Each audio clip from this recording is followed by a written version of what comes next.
Knock, knock, knock. I perform my hand hygiene.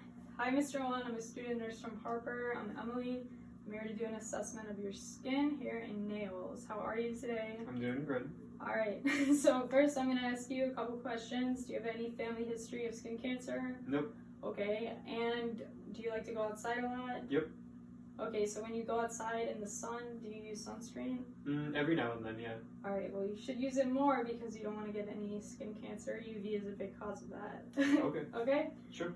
All right, so I'll start with inspecting the skin. When I look at a skin, I'm looking for any pallor, jaundice, cyanoses, or erythema, or redness. So if I come on the front back, I don't see any. And then when I touch your skin, it's warm and it's dry. Your skin is also thin and it's not thick like the skin you see on the palms of your hands or soles of your feet. And I'm also looking for any abnormal vascularities. Sometimes in the elderly they get these things called Chiari and angiomas. I don't see any of those. I don't see any bruisings or lesions or any open cuts or scars, which is good. And next I'm going to check your skin turgor and your skin mobility. So I'll just pinch right here. So the skin's elastic and it snaps back and recoils instantly. So that's a good indicator of hydration. And then again, the skin is warm, dry, it's intact, no bruising or lesions present, and it's not thick in any areas, and there's no moisture or diaphoresis or crusting. So you have a nice skin shape and distribution, okay? So now I'm going to come to your head. So when I look at your head, I'm going to get the texture of it, the color. It's dark, it's shiny, it's healthy hair. I part the hair and look at the scalp for any lesions, crusting, dandruff, and on the back I could see if he has any lice, which you don't. And I just go through the skin, or the hair itself isn't dry or brittle, it's thick and healthy, which is normal. So again, I just part through and I'm looking for anything like that, and you don't even have any dandruff. Nice. Okay, so when I look at your nails, I look at the profile sign. So each nail should be round, it's rounded. The profile sign is less than 160 degrees. Your nails are pink.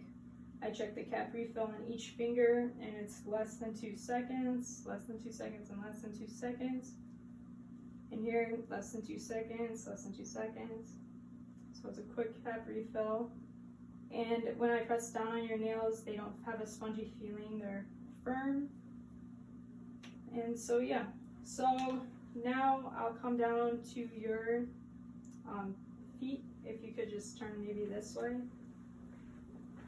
So I would do the same thing. I'd look at his skin for the same exact things I looked at his upper body for. When I come down to his feet, the nails are pink, they're rounded, they have a quick cap refill when I touch each of the toes. And when I press down, they aren't spongy feeling, which is good and what I'd like to see. I don't see any edema here, no redness, no scars, no lesions. And when I did look at your chest all over, I do notice you have a couple of freckles, but I don't notice any anything abnormal. So the real question is, how do we know what is normal and abnormal? How? Okay, so we follow the A, B, C, D, and F rule. So if you ever note any marks and you're not really sure about it, you can go by this. It's pretty easy to follow. So A is for asymmetry. If you have a mole that is just, it doesn't look right, it just stands out, it's not symmetrical, like if you were to fold it in half, that could be a sign of something being wrong. I look at the borders, so B for borders.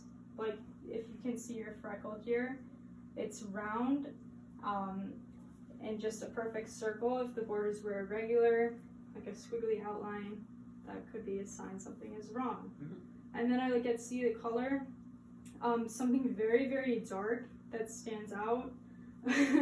Or if the color is not evenly distributed throughout the mole itself, like say one part's really dark, the other might be white, blue, that's something you want to check out. And then the diameter, so the size, so your freckles are really small, the freckles on my arms I have are small. If you were to use a pencil that was not using before, the eraser is 6 millimeters in diameter. If something got bigger than the size of the eraser, it could be a sign something's wrong. Okay. And then we use E for elevation or evolution. So say you have a mole, it's a little bit rising above the skin, but then it just keeps getting bigger and bigger. That could be a sign something's wrong. But all of that's kind of can be a lot to remember, especially if you're concerned.